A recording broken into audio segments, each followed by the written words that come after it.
So we'll go back over here.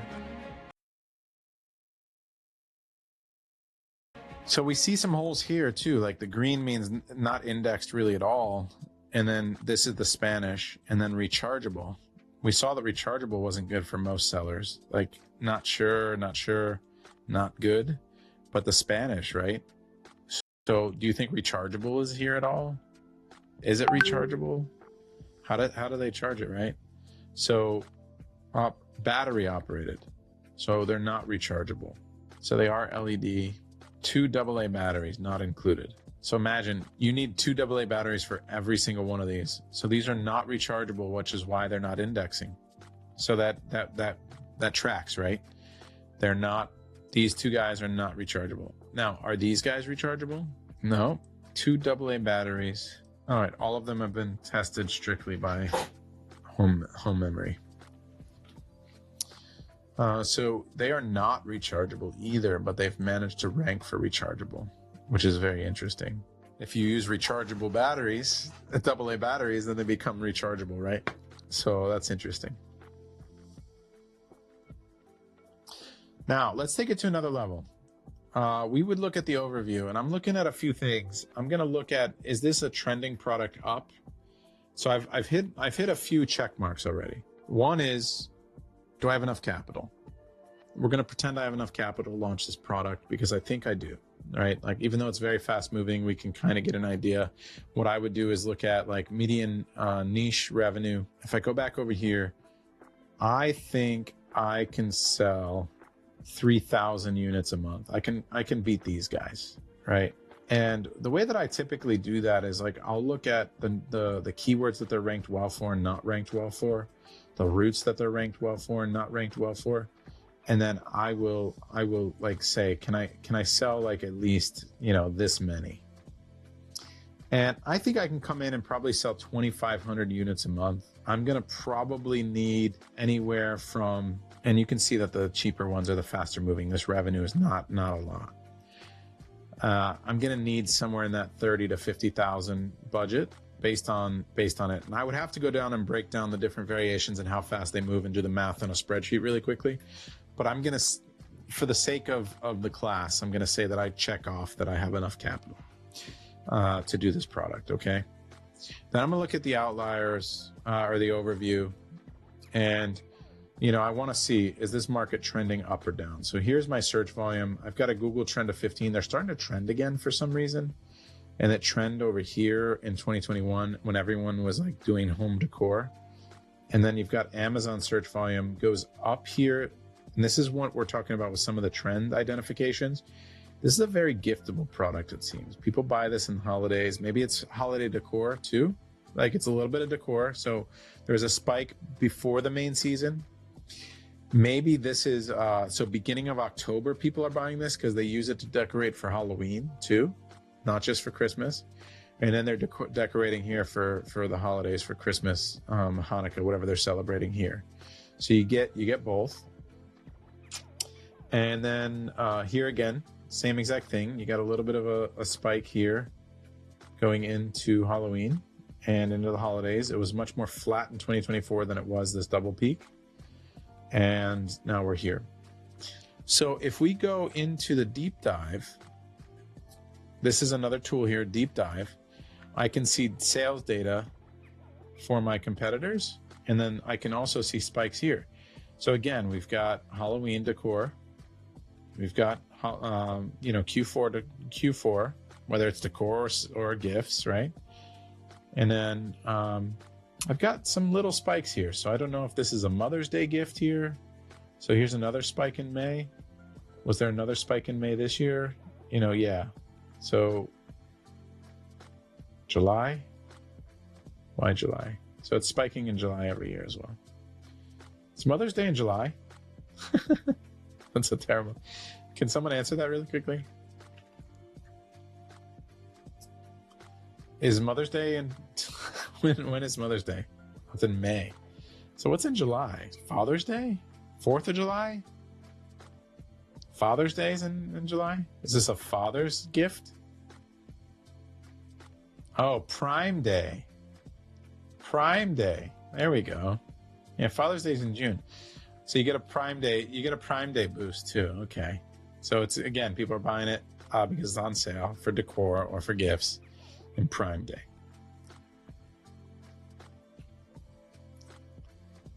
Michael, you would email support and let them know you're an Inner Circle member and you get a discount. You get your discount automatically applied. All right, so we'll go back over here. So we've got Prime Day in July. Perfect. We've got our May bump for Mother's Day. And we've got our Halloween and everything. So it all tracks, right? And if we come down here, even to these other sellers, we load the sales data, we should see similar bumps, right? If they've been around. We've got October, Q4, Prime Day, October, Q4, Mother's Day, Prime Day, right? So we've got a few seasons coming up. We can't get this in time for the holidays, it looks like we talked about, but we've got to be ready for Mother's Day and things like that. And if we look at the long tail keywords, because it's not Mother's Day right now, and it's not Prime Day right now, but I would be curious, because we see those bumps, do those keywords even exist? So if I just search up here, I get to search all three buckets at the same time. If I search down here, I'm only searching this bucket. So I don't see mother. I see 8 Prime. Prime Day home decor, Prime Day candles, Prime deals. Look at that. And Christmas decor Prime Day. Christmas decorations clearance. Wedding Prime Day deals. Ooh, they decorate weddings with them. How many wedding keywords are there in all the buckets? 39 keywords for wedding. Candles for wedding centerpieces. So people, which of these competitors are really doing well for wedding? Ah, this one. Look, they have a ton of variations with a lot. So that's cool. Candles for wedding centerpieces, candles, wedding proposal decorations, cheap bulk wedding decor. And then outliers. Candles for wedding candles for table, wedding candles. And look at this. Only a few variations of these sellers are taking advantage of wedding. There you go.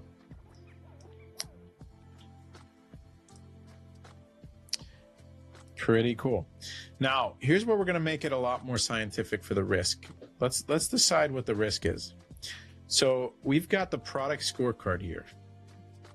And I've kind of showed you where all this data is already. But what we've done is we've developed this scorecard. Now, in the future, this is going to be automatically filled out for you, and an AI agent's going to help you analyze this, right? This is what we're building into Data Dive. But for now, you answer it manually. It's a little bit more of a pain. But once I've qualified, I have enough budget, once I've qualified that it's not too, crazy, there's more keywords, and I want to go deeper, now I'm going to create a risk score. So what we're going to do is we're going to go in and we're going to answer these questions. And every single time I answer a question, I'm going to get a negative or a positive score. By the end of answering all these questions, I'm going to have a total product score, which I want you to think of as a risk score. Now, a risk score means how likely you are to make a profit when you sell this product. If I've got a score that's negative at the end of this, it's an auto pass. Very, very, very likely, 98 times out of 100, you're going to lose money, right? Now, 0 to 500 is going to be a high risk score. These are products that you should only do if you're experienced, you have a very strong advantage over your competitors, and you are very, very good at Amazon. So there has to be a big reward on the back end as well. So it's high risk, high reward. If it's low reward and high risk, you just automatically pass it. But if you have an advantage, you own a factory, you've got IP, like intellectual property, you've got a design or a not even a design, but maybe some kind of patent, like a utility patent. You can make it here for much cheaper. You can, as a competitive advantage, or you're very, very good at Amazon. Then you can maybe play there. 500 to 1,000 is medium risk. This is where most products might fall that you're going to end up doing. And I'd say that 60 to 80% of the time you're going to make money when you launch a medium risk product, right? That's a numbers game. So take that as you will, 60 to 80% of the time. If you follow all of our strategies for launch, for running your ads, for your content strategy, 60 to 80%. Now, a score of over 1,000 is a low risk product. And I'd say over 80% of the time, you're going to make money, right? Now, you might not continue that product as second order because of something you discover. Like there's an issue, it got saturated, yet you want to do something better or different. You learned something that made you want to discontinue doing the product. That's okay, but you didn't lose your initial capital. So over 80% of the time. So we're going to fill out this scorecard one time with this product, and then we're going to talk about your homework. So number of keyword routes. Remember, we talked about routes. Have a lot of different ways people are searching. There are a ton of routes here. We've got wedding. We've got rechargeable, which is iffy, right? Like maybe we can get there. Flameless, wickless, LED, for weddings, right? All these use cases, all these different ways and routes and paths to traffic paths, right? Like think of routes as traffic paths. Got a ton of different ways to get traffic into our listing. I love that, right? And we're going to use variations to funnel that traffic in. So that's 7 or more. That's a huge advantage because we have the advantage here because we can do that research. We have visibility on the whole niche and all the demand. We have all that visibility. Now we can really strategize around our product development, our launch, our SEO to try to take advantage of all of it. The distribution of the search volume across those is actually important as well, because it doesn't matter if there's 7, if 90% of the search volume is in the one main route, right? Then it's basically all weighted to the one route. We want it distributed. So if we go visit the routes, this is how I look at the distribution. And I can see that after candle, because everything's a candle, it's really distributed pretty well, right? Like just from a glance. Pretty well.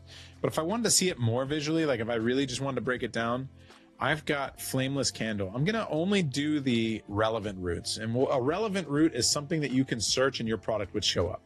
So flameless isn't enough. If I go search flameless on Amazon, I'm going to get 50 different products. Flameless candle is my product, right? So battery operated isn't enough, but LED candle is my product. Candle with remote, so candle remote, that's my product, right? So I'm gonna click on that one as well. Battery candle, so battery operated candle or battery candles, I think that's my product. Now operated candle, I don't know. Like it could be. I don't know any other type of candle that could be an operated candle. But remember, these are just routes. These are a bunch of keywords. 14 keywords have operated candle in them. 14, let's say it this way. 14 searched phrases with 89,000 combined search volume have operated candle in it together, right? That's what we're seeing here. That's what that route means. And so, yeah, I think that could be it, right? And then obviously battery operated candle. Fake candle is my product, right? So very clearly, I've already answered my question. The distribution between those is very nice, right? So I think it's actually more, it's less than 50%. That's another positive. Number of relevant keywords was hundreds, right? There were hundreds of keywords. There were a lot of keywords on the master keyword list with over 450 search volume. That was the default to the master keyword list. Was how many? It was 365 keywords with over 1 million search volume. Massive, right? We don't want less than that. Like that's when you have very few, it's really bad. Profitability. Now, product life cycle. I think this is going to be like a lifelong product. I don't see this as like seasonal, like as far as like a trend. It's not something that's driven by a fad. These are pretty timeless, right? And we didn't even talk about adding colors or other ways that we can get people in. And if we go back over here, remember, we can always search for these variation specific keywords. Powered comes up for red. Interesting. One in the outliers. Yeah, red flameless candles, 2,400 searches. And look at this. Our bestseller competitors don't have a red variation. The 4 best sellers don't have a red variation. Does this one? Is that why they can index for red? Yep, they have a red color. Look at this. So that is why they indexed for that. Because look at all these different color options and things that they've combined. This is a little crazy. They're only doing 3s. So look, you can do 2 style. You can do style and color as 2 different variation types for this niche. Each category is a little different, but style and color. Now, what's interesting is they've only done color. So they only have 1 variation type, they call it. And so they've got their same 3-pack in all these different colors. And they're killing it because of that. Like, but imagine if they did a 6-pack and a 9-pack, like we were talking about, right? And so they're leading everyone in with their cheap 1-pack. This is them here. And it's not even that cheap. It's $19, right? They're making $80,000 in revenue. And they're selling 4,000. And I would imagine that a lot of their sales are coming from these other colors, right? So that's a strategy that we're definitely going to take into consideration. So I think that this is, an evergreen type of product. And then ROI, let's assume that this is a tight margin. Like it's really, really tight for the hero for sure. I usually just automatically decline under 100. Like it's really tight, but minus 100 is not that. If we put minus 100 points, it's not good, right? This is minus under 40% is almost a deal breaker. That should be less points. That should be minus 250. But we're going to assume that's a really tight margin product. Potential is, remember, but we're optimizing for dollars. So to everyone's question here about ROI and profit, think about it this way. Would you rather make, these are doing a lot of units, right? These are doing over 100 sales a day. Would you rather make $400 a day at 12% margin, right? Very tight, very bad margin, like net after ads and everything at 12% margin? Or would you rather make $70 a day at 30% margin? Answer. Do you want 400 at 12 or 70 at 30? I don't see anyone saying 70, right? So it's the dollar contribution dollars. Like that's what that's called in business. Contribution dollars matter more than some arbitrary numbers that we're going to use for searches. A lot of people say it's a no-go, like immediately just turn it down. But look, if we're getting into the right niche with the right competitive advantages and we can really identify a winner, I'll take a smaller margin if I know I'm going to make a lot more dollars per day, right? Like that's the reality of it. So we got to be willing to spend the money on the ads to rank. That's going to eat into our profits, our margin, but we're going to be able to rank for a lot more keywords organically, which is going to drive a lot more sales, which is going to generate a lot more profit, dollars, right? So that's the cycle. That's what we got to get in the mindset of, that we're willing to do that. All right. But this is threatening. It's threatening. It's not great, but it's okay. Now, packaging. Can you save costs on new packaging? Probably not, right? I bet these guys are really efficient. Can you save shipping and fulfillment costs? Probably not. Like, I bet these guys are super efficient, right? Can you realistically get a utility patent? No shot. Can you realistically get a design patent? No shot. And that's not even worth a lot because it's easy to get around. Can you design the product and add a desired feature? Is the coloring a desired feature? Maybe, right? Like, this is what we're talking about. I think that we can add colors, and only a couple of these competitors are taking advantage of colors. So yeah, I think if we just do what the first 4 guys are doing, but do it better and add more colors, You know, it's a lot to manage with variations, but I think we can do it better. So I'm going to say yes. You know, there are at least X sellers selling the same design I plan to sell. Now, this is bad, right? Like, there's 4. That's bad. Like, I think at least 4 sellers sell the same 3-pack that we're going to have like as a table stakes to get into this. Can we make it any better? Like, our images, content, present it better? Probably.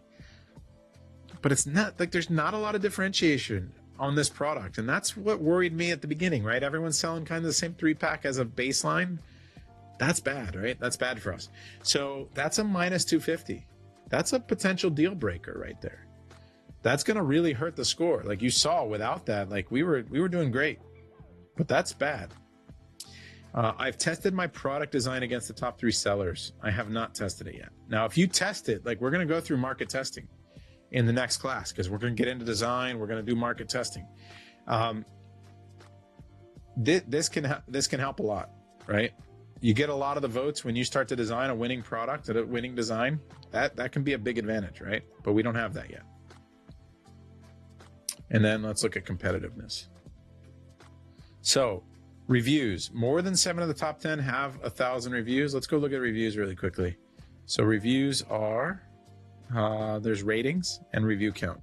6,000, 14,000, that's a lot of reviews, man. Over 1,000 reviews is tough. That's 4 digits. That's there's a big difference between 900 reviews and 1,000 reviews. It's an extra whole digit, right? There's a big difference between 80 reviews and 100 reviews. It's an extra whole digit, right?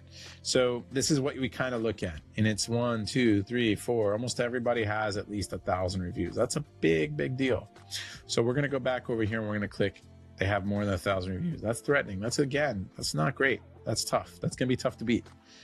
Now, do I care about reviews? Is it like, even though it's a lot, it's only minus 100, I can beat reviews, right? We spoke about at the beginning of the class how Amazon's disruptible. We just got to be better. We got to do better designs. We got to do better SEO. We've got data on our side, and we've got really great strategies on our side, and we got really great designs on our side. So I feel like we can still get a design and options and traffic funnels and SEO into our listing that will give us an advantage on the conversion side. So reviews, that's bad, but not deal breaker. You can see that score starting to go back down. So more than 10 competitors are on the first page of 60% of the relevant. It was 9, right? So yeah. Look, we're back down to 0. We have very strong. How many very strongs if we go to the overview? 9 very strong, 9 weak. That's tough. We got 9 guys to try to beat. We're at 0. Selling price, now we're going to say it's under 15, but we have some other sizes. So now we're at negative. 1p. No, they're all like prime. So this is asking, are they sold, ships from and sold by Amazon? Amazon cheats the fulfillment, and it's tough to beat them sometimes, especially on larger products. So we're gonna say no.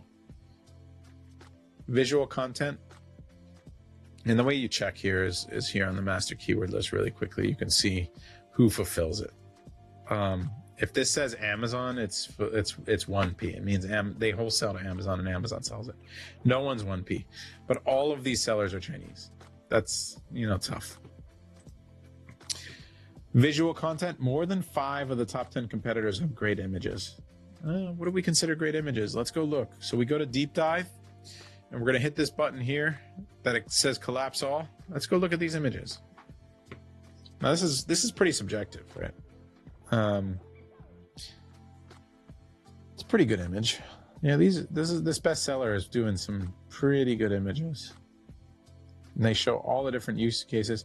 Now I like infographics more than just a bunch of lifestyles, but like there's a lot of use cases here. Could they have combined 4 of these images into one lifestyle image to show 4 different use cases? Probably, right? This one's really going after that wedding niche, right? And that's why they're selling such a big pack, because a lot of people are buying for the wedding. They're showing a romantic, clearly Photoshop, terrible. There's a 4-way split image like I was talking about, like to show 4 different use cases. They filled up an entire fake fireplace with them. That's a lot of batteries if they're not rechargeable. You really got to invest in rechargeable batteries at that point. Then you got to switch them out if you want to turn it on. Yeah, these are all lifestyle. I mean, this one has an infographic, but there's too much going on. We have a whole class on like making images that convert, whole master class on it, and it's really, really good. It's really effective. So we really are pros at it. But the I don't think they're great. I don't think they're unbeatable, and a lot of these guys aren't even that great at it. So I'd say 5 or less. Google Trends, they kind of looked up, right? Like we looked at the Google Trends, they were starting to trend up again for some reason. Product seasonality. Product is specific. No, it's not specific to a holiday. It's not one entire season. There's a couple spikes there, right? So it can be sold all year round for sure. That's a 0. If it's like just like for Father's Day or like 4th of July, it's not good, right? Like that's a tougher product to manage, like we talked about. At least 6 of the competitors have 4 or more. Yeah, they all have a lot of variations. That's tough. You got to enter the market. You have to be very good with variations. We're going to need to launch with a bunch of variations. That's a lot of extra risk, right? This is a risk score, so there's extra risk there. We're ordering a lot more inventory to manage those variations and to figure it out. It's a lot more to solve. A lot more can go wrong, right? So and a lot more potential cost for storage, and they can run out of stock if you get a run on a color. So there's a lot more risk for that. So that's why it's a negative. None of these are major brands, and at least 5 of the top competitors have bundles. I don't really see bundles. And then written content, more than 5. I think the SEO was poor. So here we are. We've got a total score now of 150. We talked about this being a high-risk product. After everything we spoke about in answering this, how accurate does everyone in the chat think this is? That this is a high-risk product, right? Fast-moving. Some of the guys have a loss leader lower. Tons of variations. Like difficult to differentiate. Does a high-risk, high-reward align with this score for this product? I'm very curious. Yes or no? So you guys think it's high risk, high reward? Do you think the 150, we said 0 to 500 was high risk? Like, do you think that that's pretty accurate after answering all those questions and then looking at the product like we did and really looking at all the data? Do you think the score was in line with and accurate for the risk score? Low reward for 1. I think the reward's high. I think we could sell thousands of units a month. I think it's pretty good. I don't know how much profit, right? Like it's going to be tight. But I'm going to link you guys to your homework. Marlene, do you want to link the homework in the chat? What I want everybody to do, what you guys are going to go do before Wednesday's class. So you have, I know it's already late tonight. Tomorrow, you need to spend a few hours. Spend tomorrow night. This is why I give you a gap. You're going to find time. I don't know when you work on your business. Each of you guys are different. Whether it's after you put the kids to bed, whether it's in the morning before you go to work, but you need to find 3 to 5 hours tomorrow to go research and find a bunch of potential products. Find your slice, lay it out in the worksheet, and then run at least 5 dives, and then fill out at least 5 scorecards. If you can get to 10 scorecards with 10 products that kind of check some boxes for you, that'd be amazing. That's going to take you 4 or 5 hours to find 10 products and run 10 scorecards. If you can get to 10, and then on Wednesday, we're going to go through and we're actually going to start designing and getting ideas on how to use AI and the data to start designing a winning product from those scorecards and from those niches.